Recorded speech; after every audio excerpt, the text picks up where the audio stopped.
जय हिंद साथियों। आज की इस वीडियो में एसएससी जीडी कांस्टेबल जो आपका 4 फरवरी से साथियों पेपर शुरू है, उस पेपर को साथियों पास करने के लिए 40 सवाल देखेंगे हिंदी के। जैसे आपके हिंदी के सवाल आते हैं साथियों एसएससी जीडी में, और 40 सवाल देखेंगे साथियों जीके के। यानी कि साथियों ये कुल मिला के 80 सवाल आपको समर्पित है आपके एग्जाम के लिए। तो मैं कहूंगा इन 40 सवालों में से कितने क्वेश्चन साथियों आप कर सकते हैं। जो यहां पर साथियों मैं हिंदी के पूरे 40 सवाल करवाऊंगा, इसमें आप का स्कोर साथियों 25 के आसपास का रहना चाहिए। और साथियों देखिएगा जो जीके के 40 सवाल होंगे उसमें आपका कितना स्कोर रहता है। तो हिंदी में कम से कम 40 में से 25 सवालों के जवाब आपको पहले से मालूम होना चाहिए। और जिन सवालों के जवाब आपको पहले से नहीं मालूम है साथियों, उन सवालों के जवाब आप लोग तैयार कर लीजिएगा, क्योंकि पेपर आपका साथियों यहीं से बनेगा। यहां से बहुत सारे सवाल आने के चांसेस हैं। तो पहला सवाल है करके किस क्रमांक में सभी शुद्ध हैं। तो यहां पर अगर बात करें, ऐतिहासिक सही लिखा है बिल्कुल, अलौकिक सही लिखा है बिल्कुल, कंगन, कंगाल, कैंचन, कैंचन, देहिक, ऐतिहासिक, अलौकिक, मैं कहूंगा तीनों में कहीं ना कहीं कुछ ना कुछ गलती है। लेकिन ऑप्शन नंबर ए वाले जो दोनों शब्द हैं ऐतिहासिक और अलौकिक, ये दोनों सही हैं। उसके बाद देखिए संकीर्ण का विलोम आपको बताना क्या होता है। संकुचित नहीं, गहरा नहीं, संकुचित, संकुचन नहीं साथियों, विस्तीर्ण होता है। यानी कि आप लोग ध्यान रखेंगे संकीर्ण का विलोम क्या होता है साथियों, विस्तीर्ण होता है। उसके बाद देखिए किस क्रमांक का शब्द स्वर्ग का पर्यायवाची नहीं, यानी कि स्वर्ग के कौन कौन से पर्यायवाची हैं। तो स्वर्ग की अगर बात करते हैं ना, तो स्वर्ग को साथियों नाग कहा जाता है, धुलोक कहा जाता है और सुरलोक भी कहा जाता है। मैं कहूंगा विभावरी नहीं कहा जाता है, नहीं कहा जाता है। तो यही आपका राइट आंसर हो जाएगा। अगला देखिए निम्नलिखित में से कौन सा शब्द शुद्ध है। तो यहां पर अगर बात करें अभिषेक कैसे लिखा जाता है, मैं कहूंगा जैसे ऑप्शन नंबर ए में लिखा हुआ है साथियों, ऐसे अभिषेक लिखा जाता है। आपका राइट आंसर है। अगला देखिए उपेक्षा का विलोम क्या होता है साथियों, मुझे आप लोग यहां पर बता दीजिए। तो अगर बात करें साथियों उपेक्षा का विलोम आपसे पूछा जा रहा है, देखिए अपेक्षा का मतलब क्या होता है साथियों, तुलना करना। क्या तुलना करना। और उपेक्षा की बात करें तो साथियों तिरस्कार करना इसका मतलब होता है। तो आपको उपेक्षा और अपेक्षा में अंतर पता चल गया। तो उपेक्षा का विलोम क्या होता है, अपेक्षा होता है। और कई बार अपेक्षा का भी विलोम पूछा गया है, तो उपेक्षा आपको बता देना है। साथियों अगर आप अपने एसएससी जीडी एग्जाम 2025 को साथियों क्रैक करना चाहते हैं बहुत आसानी से, तो आपके लिए एग्जाम के अंतिम दिनों में साथियों 3 प्रकार की पीडीएफ तैयार की गई हैं। मैं कहूंगा अगर साथियों इन 3 प्रकार की पीडीएफ को आप पढ़ लेते हैं तो तकरीबन आपका 60% साथियों पेपर यहां से फंस सकता है। पहली पीडीएफ आपको साथियों जो दी जाएगी वो कौन सी दी जाएगी, एसएससी जीडी के पीवाईक्यू की, यानी कि प्रीवियस ईयर क्वेश्चन पेपर की पीडीएफ आपको दी जाएगी। क्योंकि साथियों जो एसएससी जीडी के क्वेश्चंस हो चुके हैं, क्वेश्चंस आए हैं साथियों पिछली शिफ्ट में, वो क्वेश्चंस आपके लिए बहुत इंपॉर्टेंट होते हैं। क्योंकि साथियों एग्जामिनर वही पिछली शिफ्टों में आए हुए क्वेश्चन मैथ के, रीजनिंग के डिक्टो उठाकर रख देता है। तो अगर आप ये पीडीएफ पढ़ेंगे तो साथियों इसमें से जितने क्वेश्चंस आएंगे वो आपको बहुत आराम से साथियों मिल जाएंगे अपने रियल शिफ्ट में। उसके अलावा साथियों 10 एक्सपेक्टेड मॉडल पेपर आपको दिए जा रहे हैं, और इन मॉडल पेपर में साथियों मैथ और रीजनिंग के सभी कॉन्सेप्ट को लगभग कवर अप किया गया है। और ये हर एक मॉडल पेपर साथियों 80 क्वेश्चन का होगा। इसमें 20 क्वेश्चन वही हिंदी के, 20 क्वेश्चन जीके के, रीजनिंग मैथ के 20-20 क्वेश्चन होंगे। और उसके अलावा तीसरी पीडीएफ आपको साथियों इंपॉर्टेंट करंट अफेयर की दी जा रही है। तो ये तीनों पीडीएफ साथियों आपको सिर्फ और सिर्फ 49 रुपीज में दी जा रही है। डिस्क्रिप्शन में साथियों लिंक है, ठीक है ना, वहां से जाकर आप इसको ले सकते हैं। या ना 49 रुपीज की साथियों पीडीएफ है। मैं कहूंगा इतनी अगर पीडीएफ जो कंटेंट आपको दिया जा रहा है ना, इनको पढ़ लिया तो आपको ये समझ लीजिए बहुत सारे क्वेश्चन लगभग 60% के आसपास साथियों इन 3 पीडीएफ को पढ़कर क्वेश्चंस आपको मिल जाएंगे। उसके बाद देखिए करके दिए गए वाक्य में रेखांकित खंड को प्रतिस्थापित करने के लिए सर्वाधिक उपयुक्त विकल्प का चयन करिए। मैं भगवत गीता पढ़ा है। अब साथियों पढ़ा है की जगह पर क्या आना चाहिए ये आपको बताना है। पढ़ी है, लिखा है, लिखी है। मैं कहूंगा मैंने भगवत गीता पढ़ी है, ये होना चाहिए राइट आंसर आपका। अगर है ऑप्शन नंबर सी तो बिल्कुल करेक्ट है। उसके बाद देखिए करके आ बैल मुझे मार, इस लोकोक्ति का मतलब क्या होता है, बैल को जानबूझकर मारना नहीं, बैल को मारने के लिए आमंत्रित करना नहीं, जानबूझकर आफत मोल लेना। बिल्कुल साथियों जब कोई जानबूझकर आफत मोल लेता है तो उसको कहा जाता है भाई आ बैल मुझे मार वाली काम उसने कर दिया। उसके बाद देखिए अगला सवाल कह रहे किस क्रमांक का शब्द सर्प का पर्यायवाची नहीं है। तो इसमें से सांप के कौन कौन से साथियों पर्यायवाची है ये आप लोग एक बार मुझे यहां पर बता देंगे। तो यहां पर देखिए अगर साथियों देखिए सांप को बात करें तो अही कहा जाता है, पन्नग कहा जाता है, व्याल कहा जाता है सांप को, लेकिन सांप को कुरंग नहीं कहा जाता है। अब नहीं कहा जाता है तो सही जवाब यही है। उसके बाद देखिए साथियों कह रहे कि सारी पुस्तकों का नाम लिख लिया है। तो यहां पर अगर साथियों बात करें तो देखिए सारी पुस्तकों, रेखांकित शब्द जो है ना सातु, इसकी जगह पर आपको बताना है सातु क्या यहां पर आ सकता है, बताइए। सारी पुस्तकों के नाम लिख लिए हैं, ये वाला आएगा। ये सारी पुस्तक को, ये तो गलत लग रहा है। सारी पुस्तकों, ये एक तरीके से नहीं साथियों, की नहीं आएगा। मैं कहूंगा सारी पुस्तकों के नाम लिख लिए हैं, यहां पर ये आना चाहिए, ठीक है ना, ये इसकी जगह पर। तो मैं कहूंगा सही जवाब आपका ए हो जाएगा। अगला सवाल, अपनी अपनी पगड़ी अपने हाथ, इस लोकोक्ति का मतलब क्या होता है बताइए। तो अपना सम्मान बचाना अपने हाथ में होता है, अपनी पगड़ी स्वयं संभालना, अपनी पगड़ी स्वयं पहनना, या पगड़ी को हाथ में सुरक्षित रखना। तो इस सवाल का जवाब अगर आपने चुना है ऑप्शन नंबर ए, तो बिल्कुल सही हो जाएगा। बच्चों को सुलाने के लिए गाया जाने वाला गीत, इसको साथियों क्या कहा जाता है। तो इसको क्या कहा जाता है, इसको लोरी कहा जाता है। बचपन में लोरी आपको भी सुनाई गई होगी। तो बच्चों को सुलाने के लिए गाए जाने वाले गीत को लोरी कहा जाता है। उसके बाद देखिए कहा जा रहा है कि हम हमारे देश के महापुरुषों का अनुसरण करेंगे। तो यहां पर रेखांकित शब्द की जब हम साथियों बात करते हैं हम, ठीक है, तो उसमें आपको साथियों बताना है क्या यहां पर साथियों आ सकता है। ये थोड़ा सा ध्यान से अगर आप देखेंगे तो सही उत्तर तक आप लोग यहां पर पहुंच जाएंगे। तो हमारे देश के नीचे ये रेखांकित हो जाएंगे ये शब्द। इसकी जगह पर आपको बताना है क्या आ जाएगा। हम अपने देश के महापुरुषों का अनुसरण करेंगे, ठीक है, या हम मेरे देश के महापुरुषों का अनुसरण करेंगे, ये आपको कुल मिला के बताना है।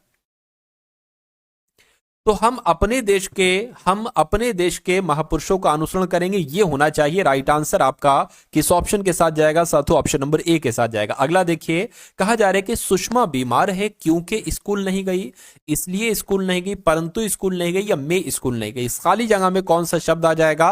तो मैं कहूंगा साथियों इसलिए स्कूल नहीं गई, ये होना चाहिए, क्योंकि सुषमा बीमार है इसलिए स्कूल नहीं गई। आंसर आपका बी हो जाता है। उसके बाद देखिए, पहाड़ टूट पड़ना, इस मुहावरे का मतलब क्या होता है।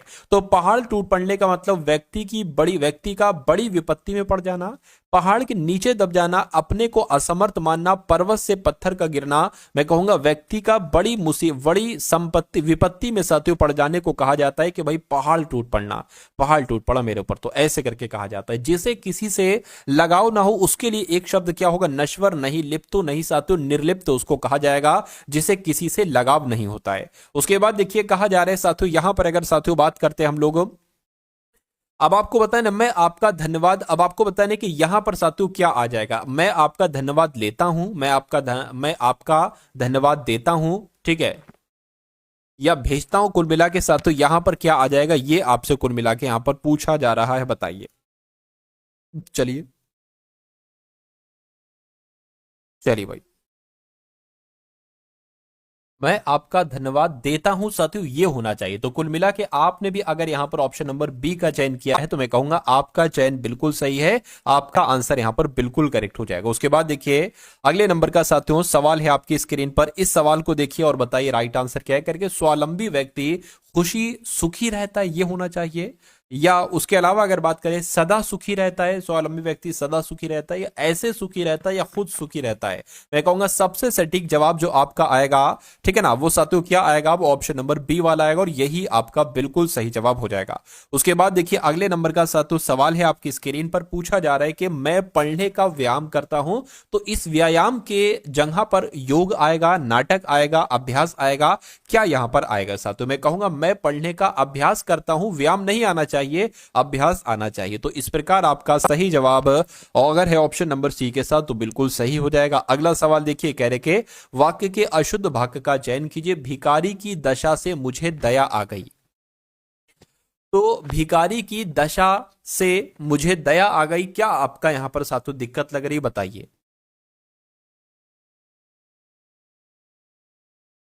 होना ये चाहिए भिखारी की दशा देखकर मुझे दया आ गई। तो कुल मिला के दिक्कत की अगर बात करें, दिक्कत आपकी साथियों यहां पर लग रही है, तो ये क्या होगा, यही आपका सही जवाब हो जाएगा। डॉक्टर के पहुंचने से रोग मर चुका था, या डॉक्टर के पहुंचने पर रोग मर चुका था, ठीक है। मतलब कुल मिला के साथियों यहां पर अगर बात करें तो क्या आना चाहिए साथियों, क्या आपका राइट आंसर यहां पर हो सकता है, बताइए।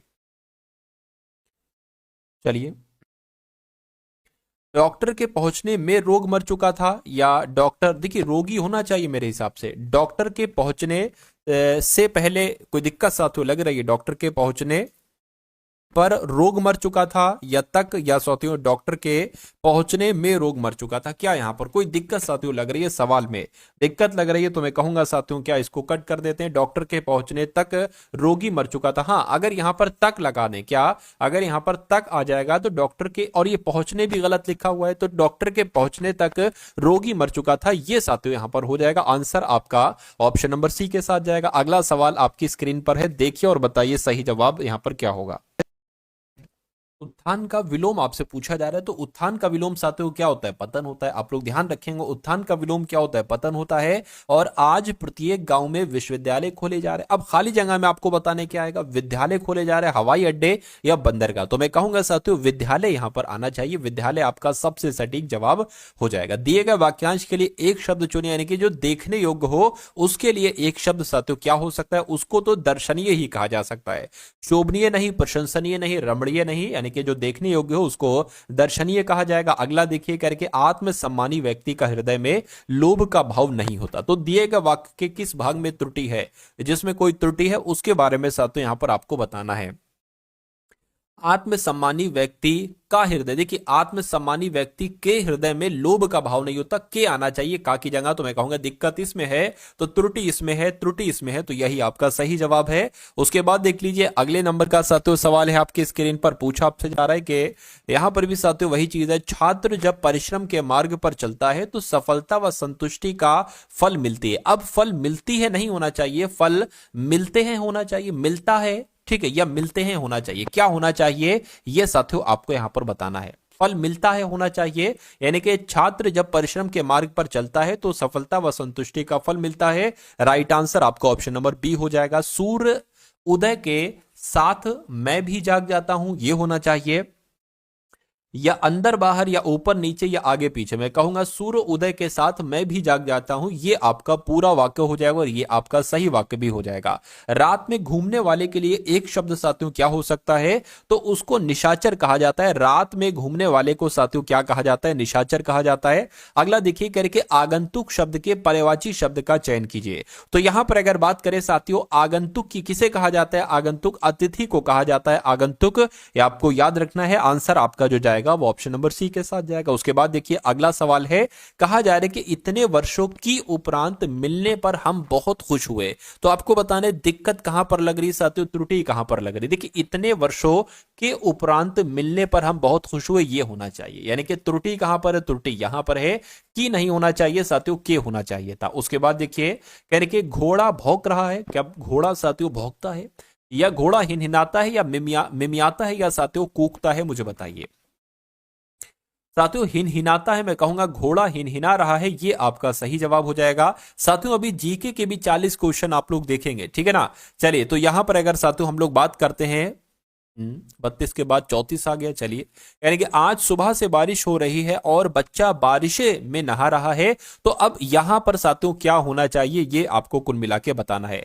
बच्चा बारिश में नहा रहा है, या बच्चों बारिश में नहा रहा है? नहीं, बच्चे बारिशों में, ये भी नहीं होगा। बच्चा बारिश में नहा रही है, ये भी नहीं होगा। मैं कहूंगा कि आपका आंसर ए के साथ जाएगा। आज सुबह से बारिश हो रही है और बच्चा बारिश में नहा रहा है, ये आपका सही हो जाएगा। उसके बाद देखिए सही वर्तनी वाले शब्द का साथियों चयन कीजिए, यानी कि सर्वभक्षी कैसे लिखा जाता है? ये तो सर्वभक्षी लिखा हुआ है। सर्वभक्षी कैसे लिखा जाता है? जैसे आपका ऑप्शन नंबर बी में लिखा हुआ है।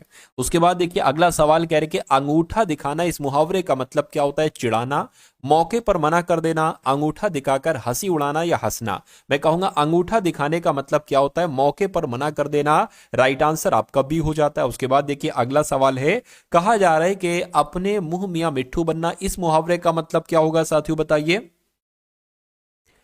तो अपने मुंह से मिट्टू पकड़ना नहीं, अपनी प्रशंसा दूसरों से सुनना नहीं, अपनी प्रशंसा खुद करना, अपनी प्रशंसा स्वयं करने को कहा जाता है अपने मुंह मिट्ठू मियां बनना। ठीक, क्या कहा जाता है? अपने मुंह मियां मिट्ठू बनना। अगला देखिए कह रहे कि साथियों बारिश हो रही है, कल कल बारिश हो रही, ये होना चाहिए, या रिमझिम बारिश हो रही है, या सिमसिम, या खड़खड़। तो मैं कहूंगा बारिश के साथ रिमझिम आना चाहिए, यह आपका सही जवाब है। अगला देखिए कह रहे कि युवक ही किसी देश को शक्ति का आधार होते, इसमें क्या कुछ दिक्कत लग रही है? अगर दिक्कत लग रही है तो कहां पर है बताइए।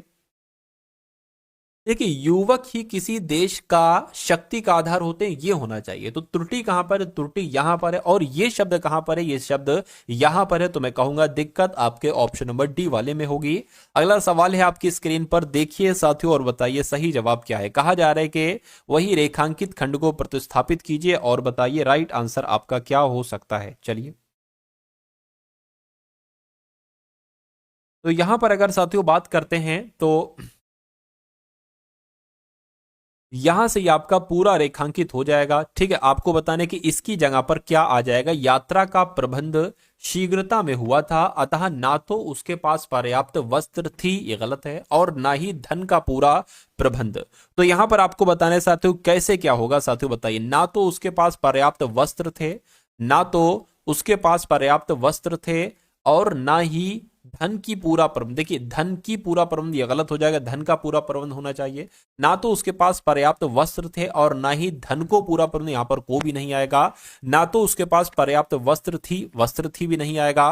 ठीक है ना, मैं कहूंगा ना तो उसके पास पर्याप्त वस्त्र थे और ना ही धन का पूरा प्रबंध था, ये आपका बिल्कुल सही जवाब हो जाएगा। और ये क्या होगा साथियों, यही आपका बिल्कुल करेक्ट आंसर हो जाता है भाई। बहुत बढ़िया, वेरी गुड क्लास। तो ये तो 40 सवाल आपके हो गए पूरे के पूरे हिंदी के।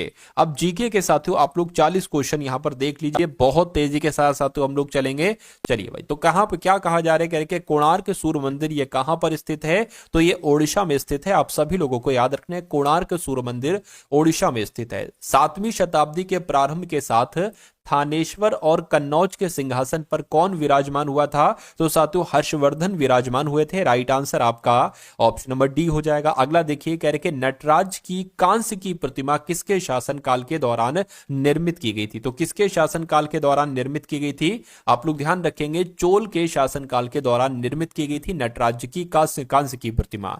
भारत में नियंत्रक एवं महालेखा परीक्षक की नियुक्ति के लिए कौन उत्तरदायी है? तो साथियों कौन उत्तरदायी है? मैं कहूंगा राष्ट्रपति उत्तरदायी है। राइट आंसर आपको ऑप्शन नंबर ए हो जाएगा। साथियों सभी के सभी बहुत ही टॉप लेवल के क्वेश्चंस हैं जो आप अपने एग्जाम में देखेंगे, तो समझदारी इसी में होगी साथियों के परीक्षा से पहले पहले इन सभी सवालों को आप लोग तैयार कर लीजिए। उसके बाद देखिए, कह रहे कि भारत में प्रथम महालेखाकार कार्यालय की स्थापना किस वर्ष में की गई थी? तो साथियों 1858 में भारत में प्रथम महालेखाकार कार्यालय की स्थापना की गई थी। उसके बाद देखिए, कहा जा रहा है कि निम्नलिखित में से कौन सा एक संवैधानिक निकाय है? तो इनमें से कौन सा एक संवैधानिक निकाय है? मैं कहूंगा नियंत्रक एवं महालेखा परीक्षक।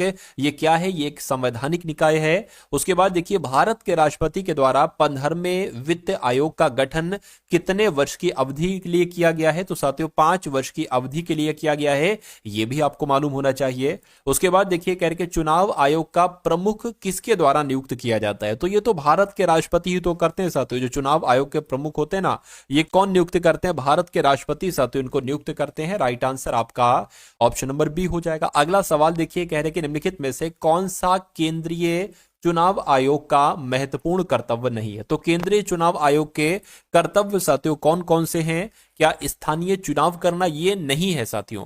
ठीक है, प्रत्यक्ष चुनाव कराना, चुनाव का संचालन और नियंत्रण करना, चुनाव का निरीक्षण करना, लेकिन स्थानीय चुनाव केंद्रीय चुनाव आयोग के द्वारा साथियों नहीं कराए जाते हैं। अगला देखिए, निम्नलिखित में से कौन सी नदी शिव समुद्रम जलप्रपात बनाती है? तो अगर बात करें साथियों कावेरी नदी की, तो कावेरी नदी ही शिव समुद्रम जलप्रपात बनाती है। राइट आंसर आपका ऑप्शन नंबर बी हो जाएगा। अगला देखिए, कह रहे कि हुंडरू जलप्रपात किस नदी पर स्थित है? बताइए। तो ये तो साथियों स्वर्ण रेखा नदी पर स्थित है। क्या जो हुंडरू जलप्रपात है ना, ये स्वर्ण रेखा नदी पर स्थित है। अगला देखिए, कह रहे कि भांबा वली वज्रई झरना निम्नलिखित में से किस राज्य में है? तो ये साथियों महाराष्ट्र में। कहां पर है झरना? ये महाराष्ट्र में है, आप लोगों को याद रखना है। अगला देखिए, यानी कि वेनिया जलप्रपात भारत के किस राज्य में स्थित है? तो अगर आपसे पूछा जाए इसके बारे में तो ये कहां पर स्थित है? ये मेघालय में स्थित है, याद रखेंगे आप लोग।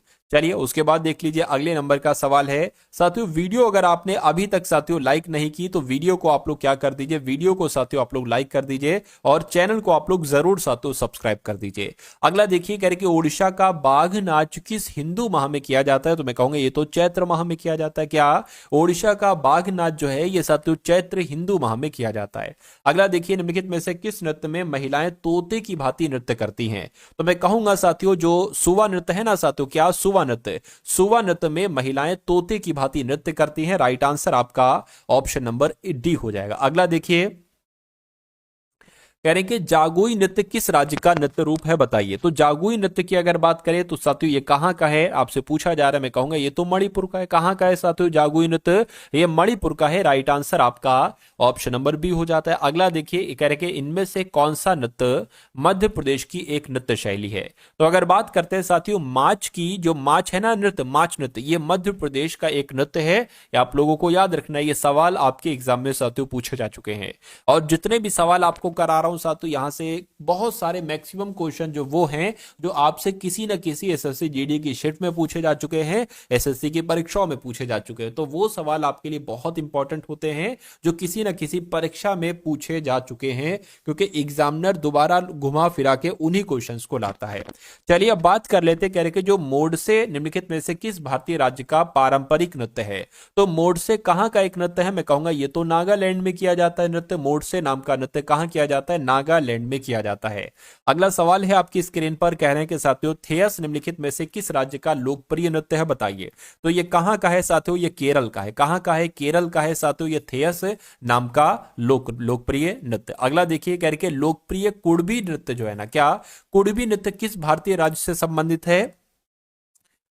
तो अगर यहां पर बात करते हैं साथियों ये कहां का है, तो ये गोवा का है। कहां का है, गोवा का है। आंसर आपका ऑप्शन नंबर डी हो जाएगा। अगला देखिए आपकी स्क्रीन पर, कहने के साथियों मोंग कर्म नृत्य उत्सव किस भारतीय राज्य में मनाया जाने वाला एक पारंपरिक नृत्य उत्सव है। तो ये साथियों मेघालय में किया जाता है। जो मोंग कर्म नृत्य उत्सव है ना, ये कहां पर किया जाता है, ये मेघालय में किया जाता है। राइट आंसर आपका ऑप्शन नंबर बी हो जाएगा। अगला देखिए, कहने के भक्ति संत अंडाल निम्नलिखित धार्मिक संप्रदायों में से किससे संबंधित हैं। तो साथियों इनका संबंध वैष्णव धर्म से है। किससे, वैष्णव संप्रदाय से है, ये आपको मालूम होना चाहिए। अगला सवाल कह रहे कि संगम साहित्य किस भारतीय भाषा में लिखा गया है। तो जो संगम साहित्य है ना साथियों, ये तमिल में लिखा गया। कौन सी भाषा में लिखा गया साथियों, ये तमिल में लिखा गया है, ये आपको याद रखना है। राइट आंसर आपका सी हो जाएगा। अगला देखिए,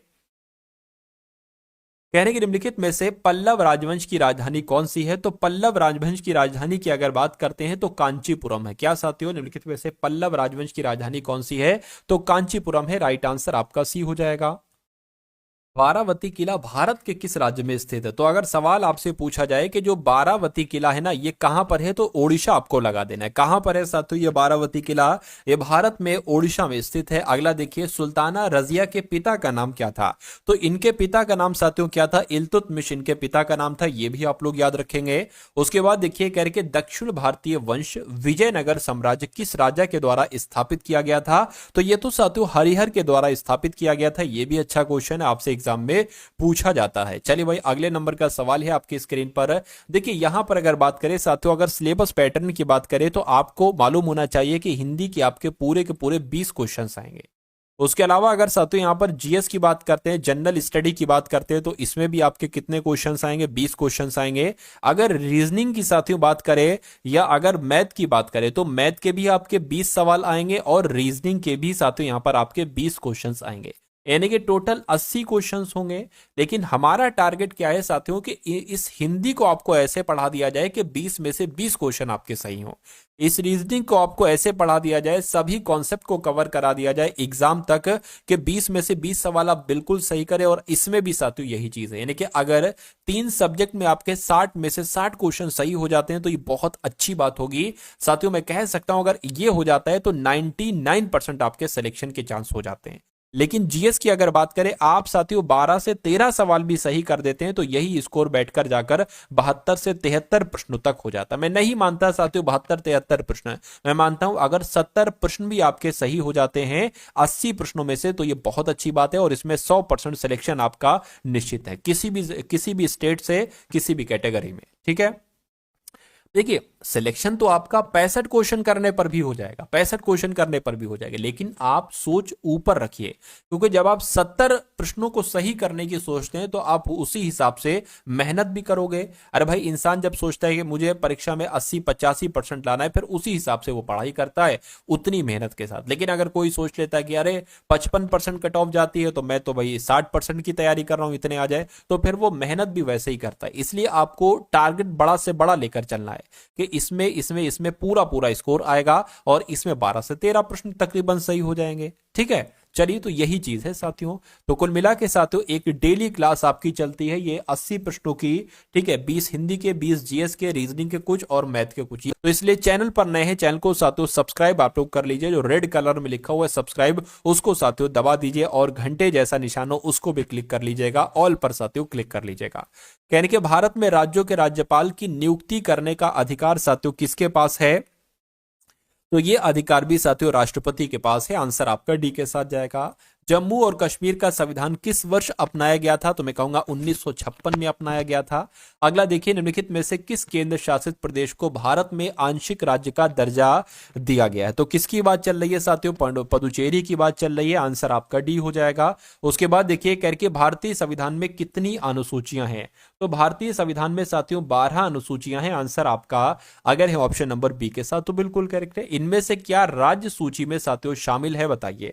तो राज्य सूची की अगर बात करें, पुलिस की बात करें तो पुलिस तो साथियों राज्य सूची का विषय है। राइट आंसर आपका ऑप्शन नंबर ए हो जाएगा। अगला देखिए, भारतीय संविधान में पहला संशोधन किस वर्ष किया गया था? तो किस वर्ष साथियों किया गया था? 1951 में पहला संशोधन किया गया था। यह आपको मालूम होना चाहिए, ये क्वेश्चन भी बहुत इंपॉर्टेंट था। अगला देखिए करके, भारतीय संविधान में मौलिक कर्तव्यों को कौन से संशोधन के द्वारा शामिल किया गया है? तो यहां पर अगर बात करते हैं साथियों हम लोग 42वें संविधान संशोधन, तो बिल्कुल साथियों संविधान में जो 42वां संविधान संशोधन है इसके तहत ही मौलिक कर्तव्यों को साथियों शामिल किया गया था। अगला देखिए, कहा जा रहा है कि 1985 में किए गए भारतीय संविधान के 52वें संशोधन में क्या सुधार किया गया था? क्या भारतीय गणराज्य में सिक्किम को एक राज्य के रूप में शामिल किया गया? नहीं। कर में वृद्धि? नहीं। दल बदल विरोधी कानून में शामिल किया गया? बिल्कुल सही साथियों। इस सवाल का जवाब आपका जो जाएगा वो ऑप्शन नंबर सी के साथ जाएगा। अगला सवाल देखिए, कह रहे हैं कि 103वां संवैधानिक संशोधन किससे संबंधित है? तो ये आर्थिक आरक्षण से संबंधित है। ये आपका राइट आंसर हो जाता है। रेगुर मिट्टी को किस नाम से भी जाना जाता है? तो रेगुर मिट्टी को साथियों क्या कहा जाता है बताने की कोशिश कीजिए। काली मिट्टी के नाम से भी जाना जाता है। अगला सवाल देखिए, प्रकृति में रेतीली और गुण लवणीय होती है। तो गुण में लवणीय होती है और प्रकृति में रेतीली होती है। तो साथियों प्रकृति में रेतीली होती है। तो किस मिट्टी की बात चल रही है? मैं कहूंगा शुष्क मिट्टी की बात चल रही है। शुष्क मिट्टी प्रकृति में रेतीली होती है और गुण में लवणीय होती है। उसके बाद देखिए, निम्नलिखित में से कौन सी मिट्टी भारत के उत्तरी मैदानों में पाई जाती है? तो यहां पर साथियों जलोढ़ मिट्टी आपका राइट आंसर हो जाएगा, क्योंकि जलोढ़ मिट्टी ये भारत के उत्तरी मैदानों में पाई जाती है। अगले नंबर का सवाल है, कहा जा रहा है कि उत्तरी भारतीय मैदानों में दलदली पट्टी नाम से जाना जाता है।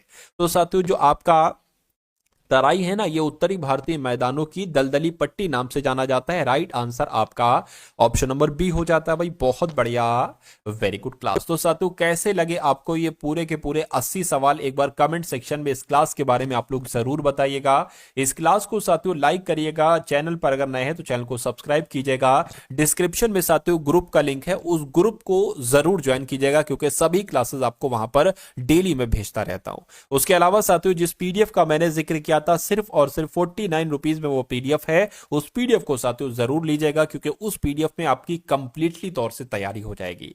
ठीक है ना? उसमें साथियों हिंदी है, उसमें जीएस है, उसमें रीजनिंग है, उसमें मैथ है और उसमें इंपॉर्टेंट करंट अफेयर के सवाल हैं। तो साथियों वो आप हमारी एप्लीकेशन से भी ले सकते हैं। अलावा साथियों आप डिस्क्रिप्शन में लिंक है, वहां से व्हाट्सएप पर आप आ जाओगे, वहां आपको क्यूआर कोड दिया जाएगा। उस क्यूआर कोड पर पेमेंट करके भी साथियों आप उस पीडीएफ को प्राप्त कर सकते हो।